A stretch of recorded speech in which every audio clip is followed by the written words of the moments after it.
Have you ever stood in the middle of a room, your own room, and felt like everything around you whispered a memory? That old coat hanging behind the door still smells like the last winter you danced in the snow. That chipped teacup on the shelf once held the quiet laughter of someone who's no longer here. That drawer you haven't opened in years is not just filled with paper, it's filled with echoes. If you're between the ages of 60 and 85, chances are, you know exactly what I mean, because letting go isn't about things. Not really. It's about time, about what we held on to, about who we used to be. And the truth is, no one teaches us how to say goodbye to those pieces of ourselves when they're woven into the fabric of our home. No one prepares us for the moment when decluttering becomes more than tidying up. It becomes a quiet act of mourning, and perhaps a quiet act of freedom. So let me ask you gently, from one human being to another, how do we let go without regret? How? Do we part with the objects that carried our lives without feeling like we're throwing our lives away? Maybe you've tried before. You opened the drawer, picked up a photo, held a scarf, and then closed it again. Not today, you told yourself. Maybe next week. Or you waited until the kids visited, only to realize they didn't want the china set. The books, the lamp with the crack, they were polite, but their lives were already full. And that hurt. It stung deeper than you expected. Because those items to you weren't clutter.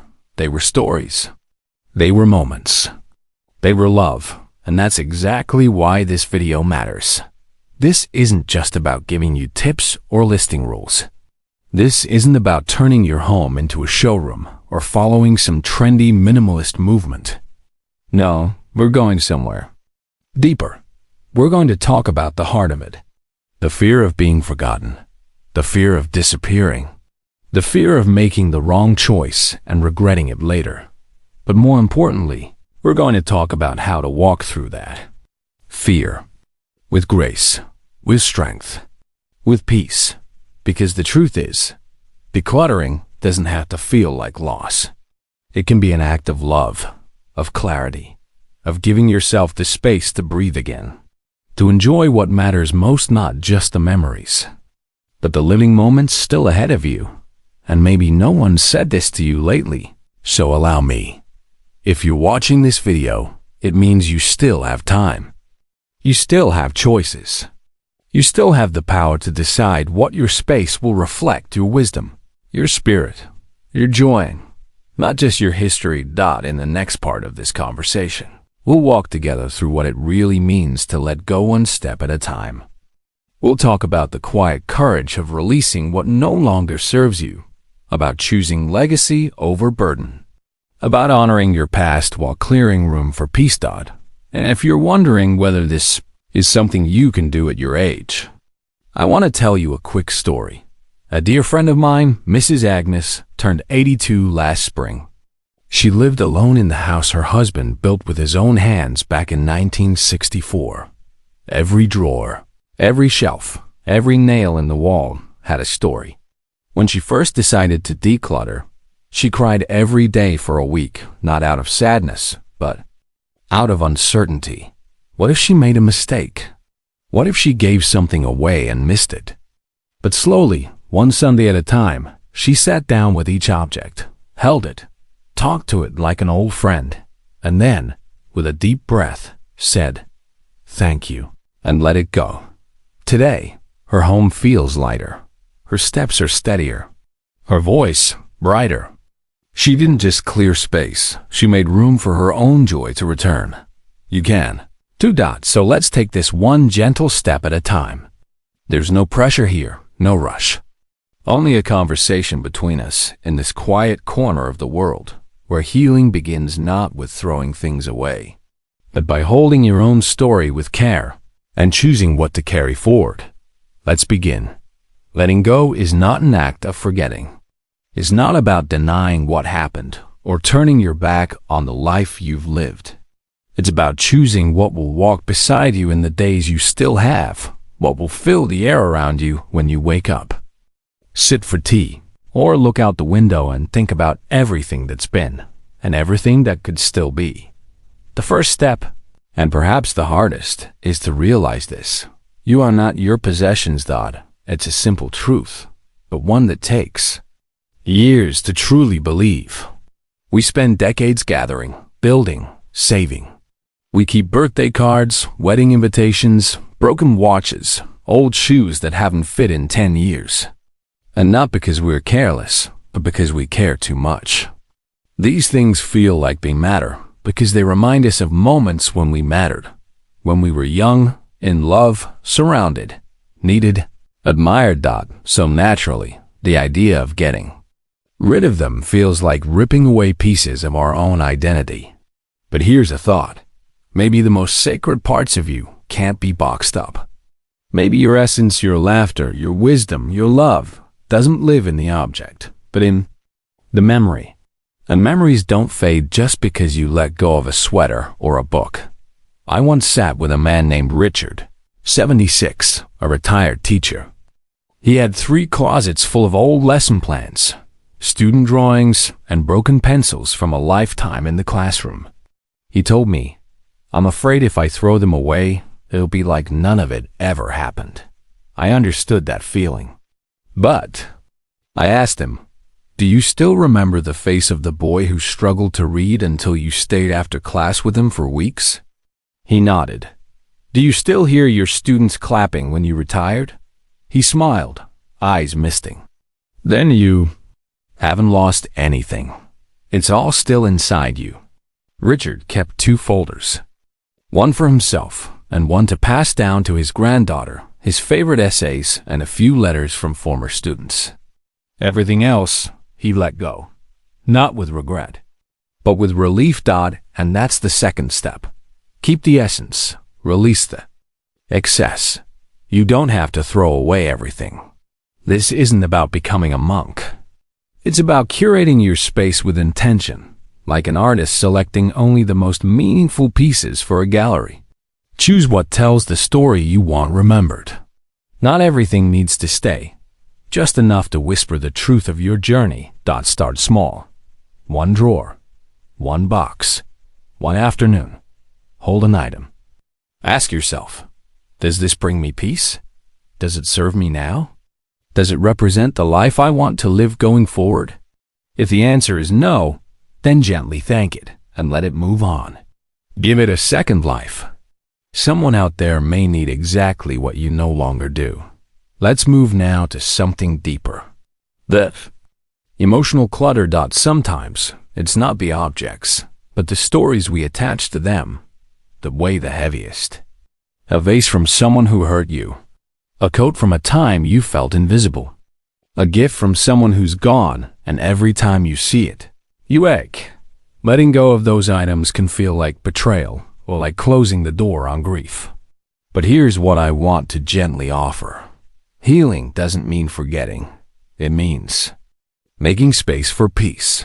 You can hold a person's memory without holding the object. You can honor your past without reliving its pain every time you dust the shelf. A woman named Teresa, 79, had kept a pair of slippers her late husband wore every day. She hadn't touched them in 12 years. Just seeing them at the foot of the bed broke her heart all over again. But when she finally picked them up, cradled them like the hands of a prayer, and whispered, "It's time," something lifted. She placed them in a memory box with his letters, photos, and one of his old jazz CDs.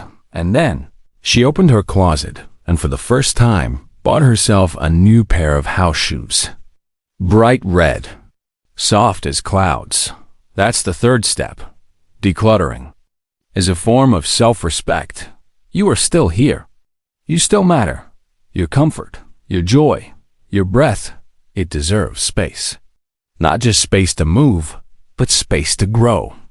Every time you clear a shelf, you're not just making room in your home. You're making room in your heart. And I'll say this because someone needs to hear it. You do not need permission from your children, your neighbors, or even your younger self to live more lightly. You don't need to keep things just because someone might want them someday. Today is your day. Let your home reflect who you are now, not just who you were. You are not stuck in the past. You are standing on the edge of something softer, something freer. And as we continue, I want you to keep this thought close. Every time you let go of something, you're not losing. It's a quiet kind of gaining.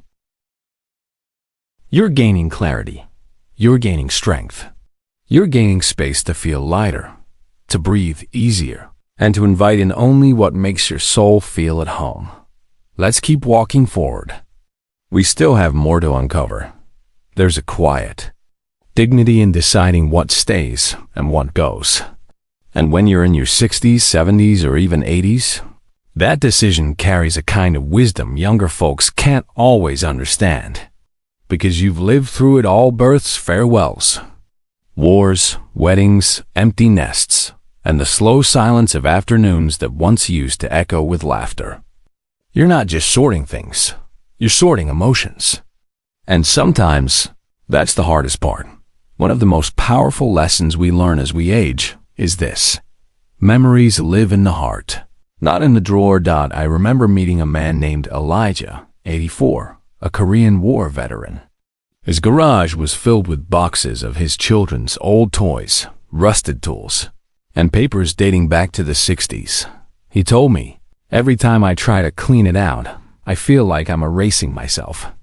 I asked if his children had visited recently. "Not really," he admitted. "They're busy. They don't have room for these things anyway." So we sat there, one box at a time. He found a toy truck, its wheels broken.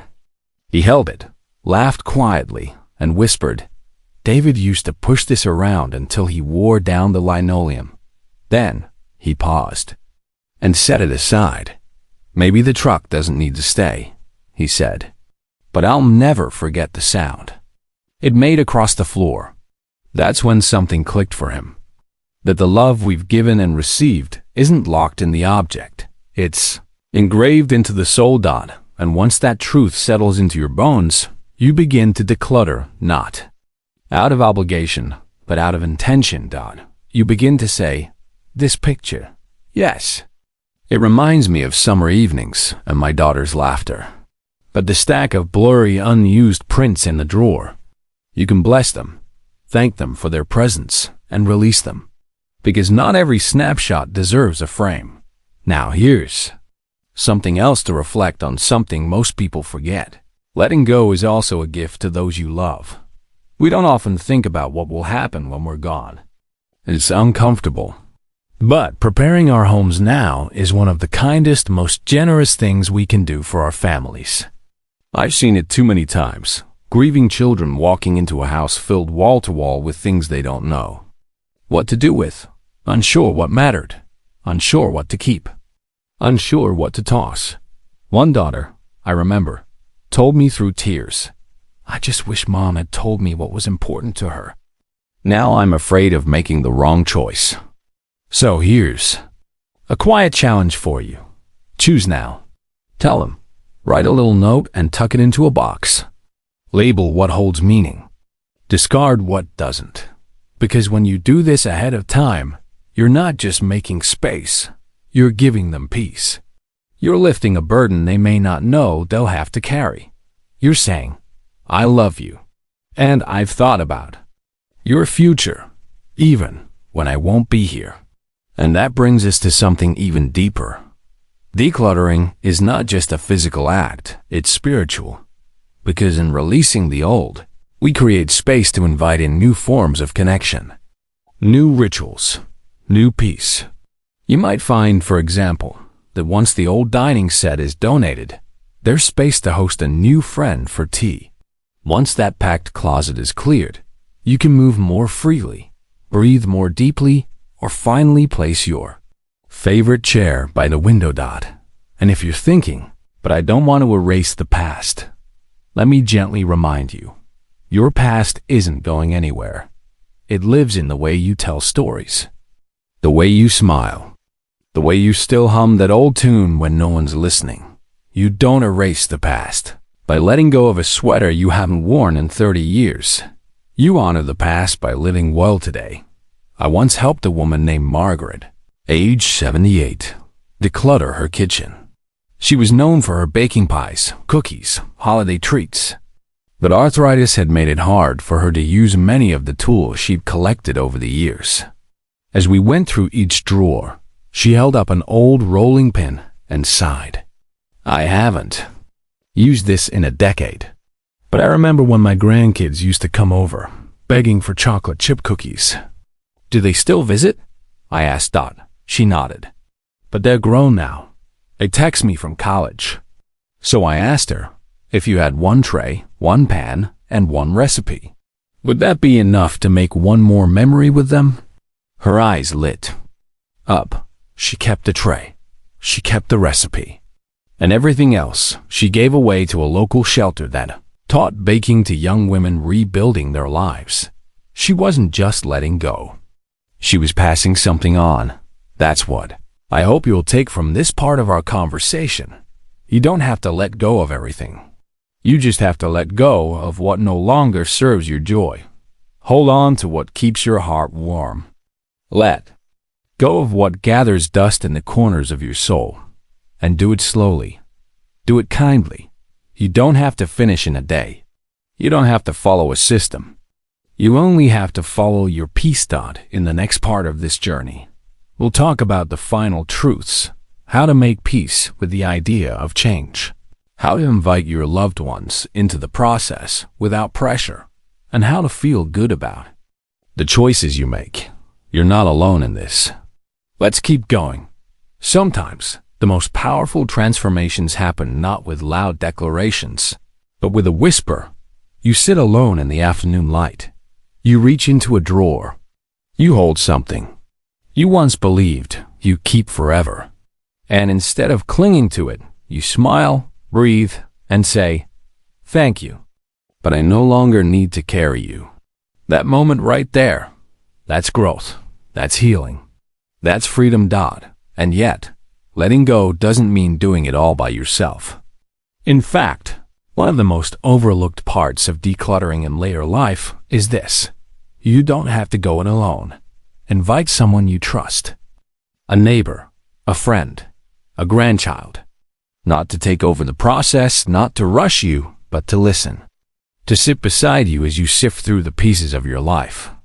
Because sometimes, just speaking the story aloud, saying, "I wore this the night I met your grandfather," or "This was the book I read during my first winter in this house," can turn the act of parting into something beautiful. You're not just discarding. You're passing on a piece of yourself. And for those who live alone or feel like no one would be interested, I understand that feeling too. It's easy to believe that your memories matter only to you. But please, don't underestimate how deeply the younger generations hunger for meaning, for roots, for stories that remind them where they come from. A young woman once told me that her favorite memory of her grandmother wasn't the gift she left in her will. It was the Sunday morning they cleaned out her closet together. Her grandma told stories for every sweater, every scarf, every pin. It felt like I saw her life unfold through fabric, the girl said. It was better than any photo album. So yes, your presence, even in the quietest acts, leaves an imprint. Your choices today shape the peace of tomorrow. Still, for many, there's one lingering fear. What if I let go of something and regret it later? That fear is valid. That worry is real. But here's a truth I hope brings you comfort. Regret often comes not from letting go, but from holding on too long. When your home feels suffocating, when your movement is restricted, when your spirit feels buried under decades of just in case, and maybe one day. That's when sorrow sneaks in. Not because of what we gave away, but because of what we never made room for. So give yourself permission to feel the uncertainty. And keep going anyway. And remember this. There is no perfect way to declutter. There is only your way, your pace, your rhythm. Some start with the clothes. Others begin with the kitchen. Some sort by boxes. Others by emotion. Some can do an hour a day. Some Only a drawer each weekend. All of it is right. All of it is enough, because this is not a race. It's a return to lightness, to clarity, to self-respect, a return to choosing, not out of guilt or pressure, but out of love for your present and trust in your future. And let's not forget the joy that can come from passing things on. Not just donating to strangers, but giving with intention. That shawl you haven't worn in years, your niece might treasure it. That old photo of your brother, send it to him with a note. That tool set in the shed, maybe your neighbor's son is just learning how to fix things. These little offerings become blessings. They carry your story forward, and for every item you keep, do so with awareness. Let it be something that lifts your spirit, a book that still speaks to your soul, a chair that fits the shape of your rest, a memento that brings not sorrow but serenity. The goal is not an empty house. The goal is a peaceful one. And if you ever find yourself stuck staring at a room, unsure where to begin, come back to this question. Does this bring me peace today? If it does, honor it. If it doesn't, bless it and let it go. You have already lived through so much. Wars, goodbyes, transformations. You've already proven your strength, time and time again. So believe me when I say you have the power to do this, too. Because this is not about forgetting your life, it's about living the rest of it with intention, and you deserve that, we all do. Let's take a breath together and prepare to bring this conversation to a close with the grace it deserves. You've made it here with us, with yourself, with the courage to ask one of life's gentlest but hardest questions. What can I let go of and still remain whole? And maybe now you've realized something. That letting go is not loss, it's liberation. It's not forgetting, it's choosing what deserves to stay. It's not a sign of weakness, but the quiet proof of wisdom that only comes with time. If you've been holding on to things, not just the physical ones, but the emotional ones, too, please know this. You are not behind. You are not late. You are right on time, because any day we choose peace over clutter, clarity, over confusion, freedom over fear, is a day well lived. So as you look around your space today, don't see it as a mess to fix. See it as a story still being written. And you, the one holding the pen, you get to decide what the next chapter feels like. Spacious, light, true to who you are now, not just who you once were. And if you can still do this, open a drawer, sort a shelf, remember with a smile, and let go with love, then you are, in every way, still fully alive. So take this video as a companion, a friend on the path. Share it with someone who might need it, a sibling, a parent, a neighbor who's quietly overwhelmed. Because no one should have to walk through this alone. And if this message touched something deep in you, we invite you to like the video, subscribe to our channel, and share your thoughts below.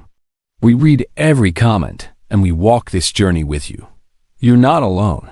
Until next time, may your days be filled with ease, your memories bring warmth, not weight, and your home become the soft, open space your heart has longed for. We'll see you again soon. Take care.